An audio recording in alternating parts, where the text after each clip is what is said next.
ాలండి 2 కొరింథీ పత్రిక 11వ అధ్యాయాన్ని చదువుకుందాం. కొంచెం అవివేకంగా నేను మాట్లాడినను మీరు సహింపవలని కోరుచున్నాను. నన్ను గూర్చి మీరెలాగైనాను సహించుడి. దేవాసక్తితో మీరెలా ఆసక్తి కలిగి ఉన్నాను. ఎందుకనగా పవిత్రురాలైన కన్యకనుగా ఒక్కడే పురుషునికి అనగా క్రీస్తునకు సమర్పింపవలనని మిమ్మల్ని ప్రదానం చేసింది. కానీ సర్పము తన కుయుక్తి చేత హవ్వను మోసపరిచినట్లు మీ మనసులను చెరపబడి క్రీస్తు ఎడలనున్న సరళత నుండి పవిత్రత నుండి ఎట్లయినానో తొలగిపోవునేమో అని భయపడుచున్నాను.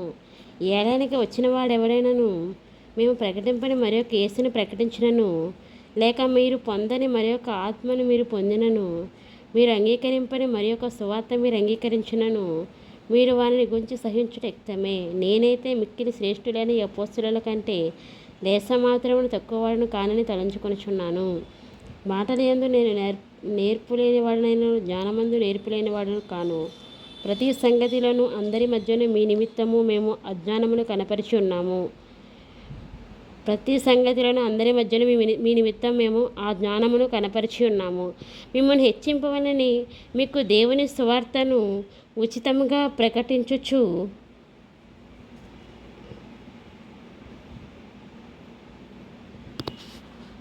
మీకు దేవుని సువార్తను ఉచితంగా ప్రకటించుచు నన్ను నేనే తగ్గించుకున్నందున పాపం చేసి మీకు పరిచర్య చేయుటకే నేను ఇతర సంఘముల వలన జీతం పుచ్చుకొని వారి ధనము దొంగిలించబడినైతిని. మరియు నేను మీ యొద్దనున్నప్పుడు నాకు అక్కర కలిగి ఉండగా నేను ఎవరి మీదనూ భారం మోపలేదు. మాసిదోనియా నుండి సహోదరులు వచ్చి నా అక్కర తీర్చిరి. ప్రతి విషయంలోనూ నేను మీకు భారంగా ఉండకుండా జాగ్రత్త పడితిని. ఇక ముందుకును జాగ్రత్త పడుదును.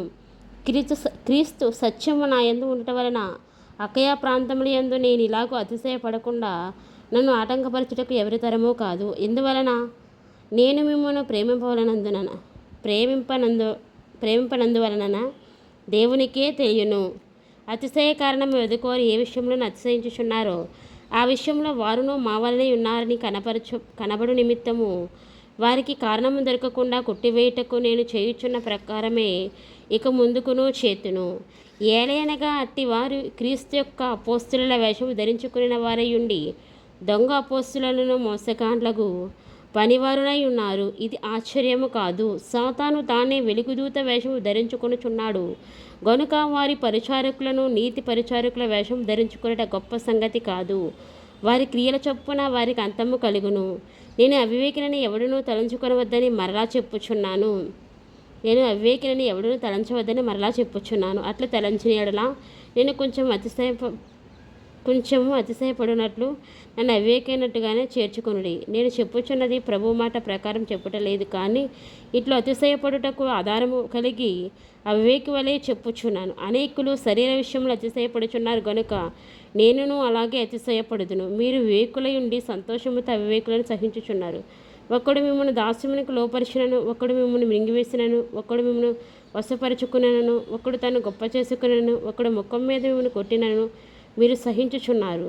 మేము బలహీనులమై ఉన్నట్టు అవమానంగా మాట్లాడుచున్నాను. ఏ విషయమందు ఎవడైనా ధైర్యము కలిగి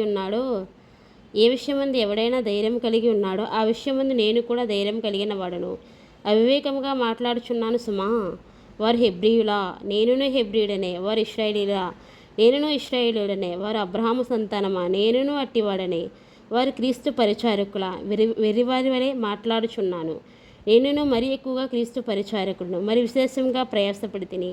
మరి అనేక పర్యాయములు చెరసాలలో ఉంటిని. అపరిమితంగా దెబ్బలు తింటిని. అనేక మారులు ప్రాణాపాయములలో ఉంటిని. యూదుల చేత 5 మారులు ఒకటి తక్కువ దెబ్బలు తింటిని. 3 మారు బెత్తములతో కొట్టబడి తిని. ఒకసారి రాళ్లతో కొట్టబడి తిని.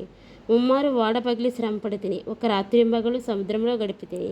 అనేక పర్యాయములు ప్రయాణములలోను, నదుల వలనైన ఆపదలలోను, దొంగల వలనైన ఆపదలలోను, నా స్వజనుల వలన ఆపదలను, అన్యజనుల వలనైన ఆపదలలోను, పట్టణములలో ఆపదలలోను, అరణ్యముల ఆపదలలోను, సముద్రంలో ఆపదలలోను, కపట సహోదరుల వలన ఆపదలను ఉంటిని. ప్రయాసముతోనూ కష్టముతోనూ తరచుగా జాకారములతోనూ ఆకలి దప్పులతోనూ తరచుగా ఉపవాసములతోనూ చలితోనూ దిగంబరత్వముతోనూ ఉంటిని. ఇంకనూ చెప్పవలసినవి అనేకములున్నవి. ఇవియును గాక సంగములన్నింటి గురించి చింతయు కలదు. ఈ భారము దినదినమున నాకు కలుగుచున్నది. ఎవడైనాను బలహీనుడాయనా, నేనును బలహీనుడు కానా? ఎవడైనాను త్రోటుపడినా నాకును మంట కలగదా? అతిశయపడవలసి ఉంటే నేను నా బలహీనత విషయమై సంగతులను గురించి అతిశయపడుదును. నేను అబద్ధమాడుట లేదని నిరంతరము స్తుతింపబడుచున్న మన ప్రభువు యేసు యొక్క తండ్రి అయిన దేవుడు ఎరుగును. దమస్కులో అరెత అను రాజు కింద ఉన్న అధిపతి నన్ను పట్టగోరి కావలి ఉంచి దమస్కీల పట్టణం భద్రం చేశాను. అప్పుడు నేను కిటికీ గుండా గోడ మీద నుండి గంపలో దింపబడి అతని చేతులను తప్పించుకొని పోతిని. దేవుడు తన పరిశుద్ధమైన వాక్యం దీవించి ఆశీర్వదించును గాక. ఆమేన్. ప్రార్థన చేసుకుందామని. పరిశుద్ధమైన తండ్రి, సర్వాధికారి వెనస్సు యొక్క 2వ కొరింథీ పత్రిక 11వ అధ్యాయం చదువుకోవడానికి ఇచ్చిన గొప్ప ధన్యతను బట్టి మీకు వందనాలు. ఈ వాక్యం నేను విన్న బిడ్డలందరినీ జ్ఞాపకం చేసుకొని వారి కుటుంబాలను దీవించండి, ఆశీర్వదించండి, వారి కొదవులన్నీ తీర్చి నడిపించమని యేసు నామములో వేడుకుంటున్నాను తండ్రి. ఆమేన్.